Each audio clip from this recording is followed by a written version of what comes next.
Bonjour à tous, j'espère que vous allez bien. On se retrouve pour l'analyse de Avax aujourd'hui. C'est vous qui l'avez choisi en commentaire. Je vous rappelle, vous avez la possibilité de voter entre Tao et Hyperliquide. Le coin qui reviendra le plus en commentaire gagnera l'analyse. Et également, n'hésitez pas à me proposer d'autres altcoins que je pourrais analyser. Je vous rappelle également, on a un service d'algorithme qui est mis en place, qui est gratuit, qui est rentable. On vous met à disposition des algorithmes 100% automatisés pour votre trading. C'est simple, en fait, c'est des stratégies qui s'exécutent automatiquement, qui vont générer du rendement. Les résultats de la semaine passée sont tombés. On a eu plus 3,05 R sur le bot SPT la semaine dernière. Ça veut dire quoi? Ça veut dire que par exemple, si 1 R c'est 0,5% de risque pour vous, vous auriez gagné ici à peu près 1,5% de capital. Si c'est moins, vous aurez gagné un petit peu moins, mais quoi qu'il en soit, la stratégie a encore été positive cette semaine pour la 5e semaine consécutive. Et vous avez également les algorithmes LIM qui ont sorti 36 TP la semaine dernière, ce qui est vraiment pas mal. On vous a mis tous les résultats. Bref, c'est rentable. On vous vend pas du rêve. Vous n'allez pas faire 100% par mois, bien évidemment. Le but est de générer quelques petits pourcentages par mois, ce qui est déjà très très bien, avec un risque très modéré. Pour obtenir ces algos, c'est le premier lien en commentaire épinglé. Tous les liens utiles concernant mon contenu. C'est gratuit, vous conservez 100% des gains. Il faut juste s'inscrire sur BitGet via notre lien partenaire en cliquant sur le premier lien juste ici. Vous créez votre compte, validez votre KYC sur la plateforme. Ensuite, vous cliquez sur ce lien, obtenez nos algos trading 100% gratuitement. Vous renseignez prénom, email, identifiant BitGet. Vous cliquez sur rejoindre. Et ensuite, vous cliquez sur ce lien, configure nos algos de trading. Il y a juste 4 petites vidéos à regarder dans l'ordre, 1, 2, 3, 4. On vous explique tout. Comment configurer les algos, configurer les montants, configurer le risque, voir les trades exécutés, voir les gains générés, mettre en pause les algorithmes si besoin, les relancer. Bref, vous contrôlez tout de A à Z. C'est gratuit, vous conservez 100% des gains et c'est très simple à mettre en place. Alors, pour venir sur Avax ici, Avax évolue toujours pour le moment dans une dynamique qui est baissière. Jusqu'à preuve du contraire, on voit que cette dynamique est toujours baissière pour le moment. On peut voir également qu'il y a eu une énorme divergence avec le Bitcoin. Ça, c'est un truc que je regarde assez souvent. Mais en gros, Bitcoin est parti faire un nouvel ATH ici et un nouveau sommet bien au-dessus du précédent, chose que Avax n'a pas réussi à faire. Et donc, actuellement, on voit que le Bitcoin maintient bien son plus bas du 5 août et est en train d'essayer de former un creux ascendant pour essayer de relancer à la hausse. On voit que Avax a cassé le creux du 5 août. Donc il y a vraiment une dynamique différente. C'est de se dire que, imaginons Bitcoin est en train de faire un bottom ici, ou peu importe, une dernière déviation. Bref, pour préparer le prochain mouvement haussier, ce qui aura le plus de chances d'arriver pour Avax, si Bitcoin nous fait ça par exemple. Imaginons Bitcoin monte à 130, redescend à 90, 100 000, remonte ensuite à 150 par exemple. Avax pourrait malheureusement faire ça. Parce que Avax est dans une dynamique baissière, jusqu'à preuve du contraire. Et cette dynamique, il faudrait l'inverser. Donc il faudrait par exemple voir quelque chose comme ça qui permettrait à Avax vraiment sur du long terme de remonter, ce qui n'est pas encore le cas actuellement. Maintenant, il y a des zones intéressantes qui vont être retravaillées sur le prochain retracement. Ok. Alors déjà sur ce retracement ici, on a donc récupéré le plus bas. Alors est-ce qu'on a pris le plus bas de 2024? Oui, le plus bas de 2024 était ici. Donc il a été récupéré, ça nous a déclenché un rebond. Malheureusement, ce rebond pour l'instant n'est pas encore assez fort pour vraiment nous faire quelque chose de très bullish, mais il y a un premier rebond. Ensuite, on est venu récupérer, donc retenez bien, là, le plus bas de 2024. Ensuite, on est venu récupérer le plus bas du trimestre précédent et c'est là où les choses pourraient s'améliorer. Je m'explique. Ici, on peut voir, alors pour moi, la prochaine vague de retracement de ce mouvement, alors quand est-ce qu'elle arrivera, je n'en sais rien, mais je pense que la prochaine vague de retracement d'Avax permettra de retravailler cette zone ici, si vous voulez mon avis. Ok. Je pense qu'on viendra rebosser cette zone à un moment donné. Pourquoi? Parce qu'on voit ici qu'il y a énormément de sommets qui sont en train de s'accumuler et à un moment donné, le marché décidera de venir récupérer tous ces sommets et donc reviendra entre les 33 $ et les 28 $. Quand je n'en sais rien. Je vais vous donner après un élément qui pourrait éventuellement nous permettre de se dire quand est-ce que ce sera le cas. Pour l'instant, c'est pas encore le cas. Donc retenez bien, prise du plus bas de 2024, prise du plus bas trimestriel. On a eu un rebond qui s'est formé. Et nous, ce qui va nous intéresser maintenant, c'est la réaction du prix dans ce fair value gap. C'est ça qui est important. Pourquoi? Parce que si Avax, alors je vous montre un petit truc aussi, pour ceux qui ont vu le mentorship, prise de liquidité, pump, immediate rebalance, pump, fair value gap.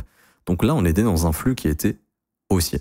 La question, c'est de se dire, est-ce que ce flux va se maintenir ou non? Si c'est le cas, on n'est pas censé, pour moi, casser la dernière bougie haussière et casser le fair value gap. Si on fait ça, pour moi, il y a un nouveau signal de retournement ici qui va marquer un nouveau sommet descendant.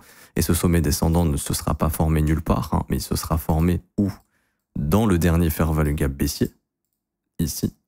On voit qu'on est venu repricer ce fair value gap. Qui plus est, ici, on avait ce qu'on appelle également un BPR, donc une grosse résistance qui a opéré du coup un rejet au niveau du prix, en passant de 21 $ à 18,74 $. Et si on maintient ce fair value gap, il y aura la possibilité de s'affranchir de cette zone. Par contre, si on n'y arrive pas, là, c'est immédiatement pour moi nouveau signal de baisse.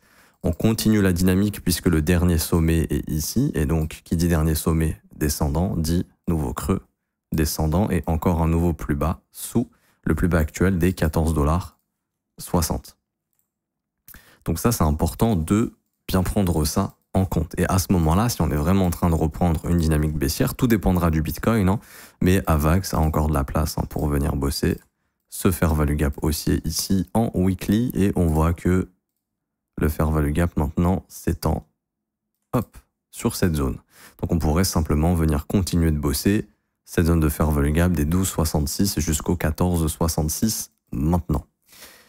Donc ça, c'est si la continuation baissière se forme. Qu'est-ce qui justifierait ça? Tout simplement Bitcoin. Bitcoin, c'est notre indicateur, c'est lui qui dicte le marché. Si Bitcoin renvoie à la baisse, tout le marché renvoie à la baisse. C'est encore plus volatile sur les alts, parce que Bitcoin, lui, en soi, ça serait une baisse peut-être de, je calcule de tête, mais à peu près 10%. AVAX, lui, on lui demanderait de baisser de 22%.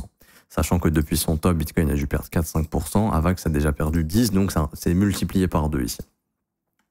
C'est simple, je vous ai fait un brief aujourd'hui sur ça, mais je leur explique rapidement.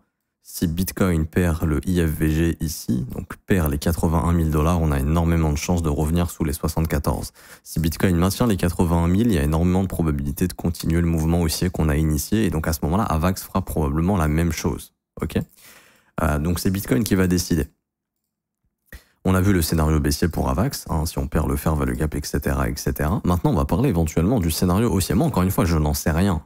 Pour moi, c'est l'avantage à la dynamique. Je spéculerai plus sur un fair value gap baissier ici, un nouvel order block, donc un nouveau sommet descendant et une continuation baissière, parce que je suis la dynamique, mais autant c'est pas ça qui va se passer.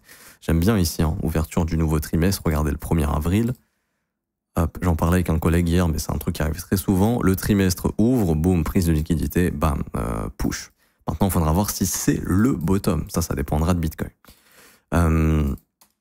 Et du coup, je vous ai parlé de cette zone. Comment on reviendrait bosser cette zone? C'est simple. Ici, vous avez le dernier order block.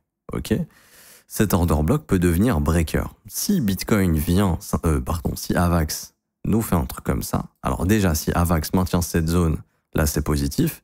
Mais si AVAX vient et forme le breaker block ici, là, on aura le signal pour aller retravailler les 28 $ jusqu'au 33. Pourquoi?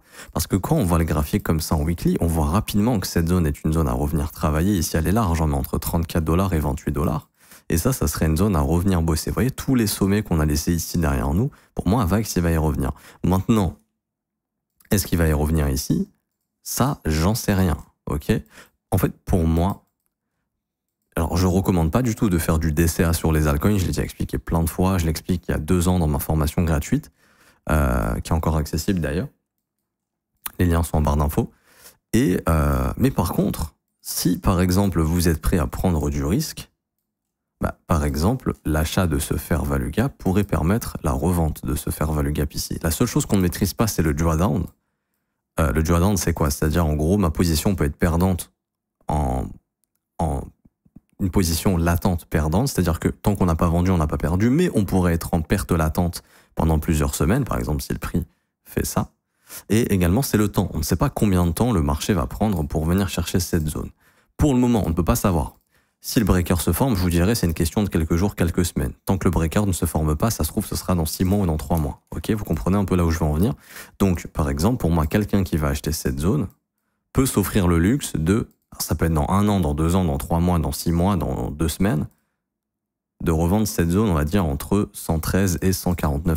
Parce que ces gros fair value gaps sont très souvent repricés. Vous voyez, par exemple, lui, là, hop, on y est revenu. Vous voyez, lui, encore plus quand ils sont vectoriels, on y est revenu. Là, il y a un fair value gap vectoriel. Ça, vous pouvez être quasiment certain, si AVAX ne meurt pas, ce qui est peu probable à mon avis, qu'on vienne repricer cette zone. Maintenant, je ne vous incite pas du tout à acheter ici. Alors ça vous regarde si vous voulez vous positionner dans cette zone. Techniquement, c'est la zone où le prix peut rebondir. Donc ça va dépendre de vous. je sais pas, au moins attendre un signal en horaire. Moi, pour l'instant, je vois rien du tout. Je n'engagerai pas forcément mon argent ici tout de suite, à part s'il y a un signal. Et du coup, si cette zone ne répond pas, oui, allez faire un nouveau plus bas. Et à ce moment-là, ça sera sous les 14,66. C'est simple. Vraiment, Bitcoin, ça doit être votre point de repère. Le Bitcoin, il saute les 81 000. Je m'attends minimum à ce qu'on redescende à 78 400 et je pense qu'on viendra chercher 74 450. Du coup, AVAX ira faire un plus bas. Si Bitcoin ne fait pas ça, AVAX va maintenir cette zone ici. Donc on voudra avoir une clôture à l'intérieur du fair value gap et renvoyer tout ça à la hausse. J'ai pas plus de choses ici à dire en daily. On va voir s'il y a des petites zones en monthly. Bah ouais, monthly, vous voyez la zone qu'on travaille en échelle mensuelle. On travaille ce gros fair value gap vectoriel juste ici.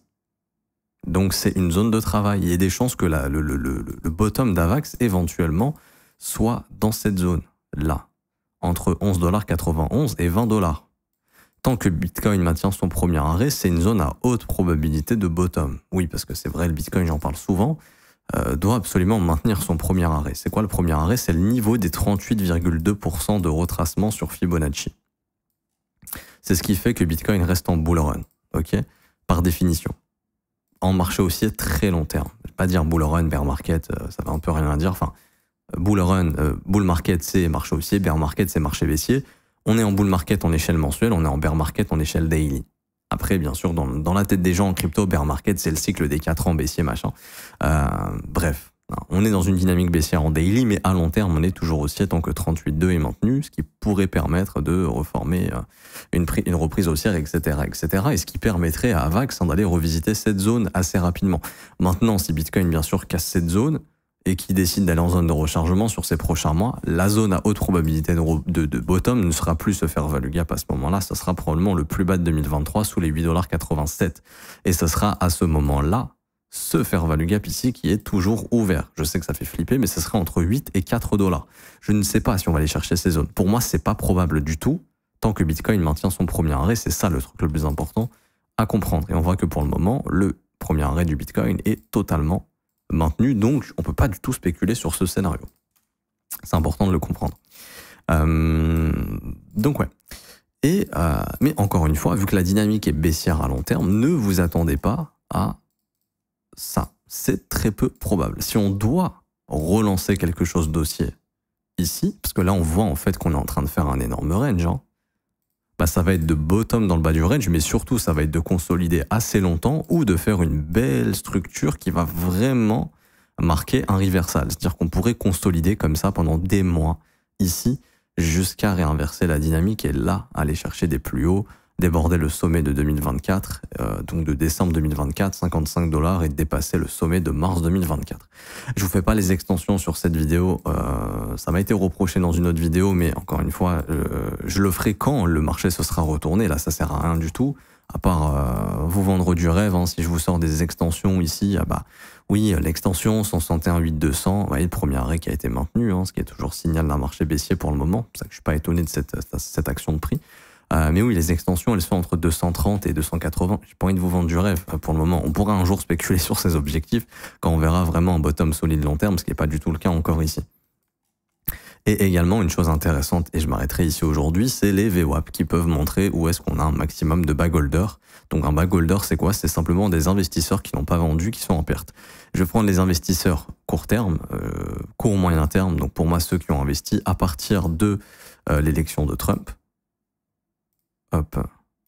Donc pour moi, ils sont coincés autour des 32 $. Le marché souvent ne laisse pas ces gens sortir sans perte. Hein. Donc par exemple, s'il y a des rebonds, on s'arrêterait probablement avant cette VWAP. Ensuite, il y a les investisseurs plus long terme, donc pas vraiment plus long terme, mais on va dire voilà ceux qui sont rentrés un peu moins agressivement. Il y a ceux qui sont rentrés pour moi à partir de janvier quand il y a eu les ETF. Donc ouais, il y a tout, hein. On revient vers ces mêmes zones. Il y a énormément de gens qui sont bloqués, je pense, sur AVAX entre 30 et 35 $. Et je prends la VWAP du bottom, où ici vraiment c'est les investisseurs qui sont positionnés le mieux possible. Donc ils sont pas tous en perte. Un gars qui a acheté à 9 $, il est pas en perte actuellement. Mais quelqu'un qui a acheté un petit peu depuis le bottom, bah ici pareil. Donc on voit qu'on a un énorme cluster de gens qui sont perdants. Et donc, tant que le marché reste sous ces zones, la souffrance, elle est plus au sud. L'objectif, c'est de faire capituler ces gens-là, de les faire flipper. Il y a deux façons de capituler, j'en parle assez souvent. la consolidation, donc ça c'est la capitulation dans le temps, il y a la capitulation sur le prix, c'est une grosse chute bien dégueulasse qui fait flipper tout le monde et qui fait vendre les gens, genre à moins 50 en une semaine ou à moins 30, etc., etc. Et ensuite, il y a la capitulation dans le temps, donc des fois ça arrive qu'on ait les deux. Et si je vous prends une VWAP depuis vraiment l'existence du truc sur Binance, ici, pareil. Donc on voit que ce cluster revient assez souvent. On voit que ça agit énormément parce que là, ça fait un support. Ensuite, ça a été cassé, ça a opéré une résistance. Ensuite, ça a été cassé, ça a reopéré un méga support. Et là, on voit que ça fait une méga résistance. C'est normal parce que ça montre où les investisseurs sont investis, justement. Donc là, on est dans un environnement où on cherche la capitulation de tous ces investisseurs ici. Alors, quand est-ce qu'on aura cette capitulation? Je n'en sais rien. Peut-être qu'on est déjà en train de l'avoir, peut-être qu'on l'a déjà eu, et du coup là on serait dans notre grosse consolidation qui marquerait le bottom, ce qui n'est pas impossible. Mais vraiment observez bien le prix en daily, c'est très simple, la dynamique est toujours baissière. On voit que le prix à chaque fois vient rechercher les fair value gap qu'il laisse derrière lui avant de renvoyer à la baisse, hein, comme ici. On voit ici également le rebond plus bas que le dernier sommet. On renvoie à la baisse, on voit exactement la même chose ici. La question c'est est-ce qu'on maintient cette zone? Oui, pour la première fois on fera un creux ascendant et là il y aura un signal vraiment de swing mais qui pourrait durer plusieurs semaines pour nous ramener dans ces zones à mon avis. Si cette zone ne tient pas, voilà, attendez-vous à un nouveau plus bas et au travail continu de ce fair value gap qui nous reste entre les 12,66 et les 14,66. Je m'arrête ici pour aujourd'hui, j'espère que ça vous aura plu. Si c'est le cas, n'hésitez pas à laisser un pouce bleu, vous abonner si ce n'est pas déjà fait, mettre un petit commentaire. Merci à ceux qui jouent le jeu. Je vous rappelle, on a un service, il y a mon mentorship gratuit que je vous offre, les gars, il vaut 2700 €, il y a 22 cours vidéo qui vous attendent, c'est une formation complète de A à Z, je me suis tué pour la faire. Je vous apprends des concepts extraordinaires dedans, c'est le premier lien en commentaire épinglé. Le mentorship, il ressemble à ça, il y a 22 cours vidéo, il y a toute la partie théorie, mais il y a aussi toute la partie pratique. Ensuite, comment exécuter les concepts et générer de l'argent avec. Encore un trade hier que j'ai pris justement grâce à ces concepts que je vous enseigne juste ici, dans le Discord Review Trade, hein, l'entrée en short ici, l'entrée en longue et mon trade avant-hier également, l'entrée en longue sur le breaker et les prises de profit ici, et là le SLBE par la suite, qui était quand même un trade gagnant. Je vous apprends tout ça dans ce mentorship, c'est le premier lien en commentaire épinglé, il faut juste s'inscrire sur Bitget via notre lien partenaire.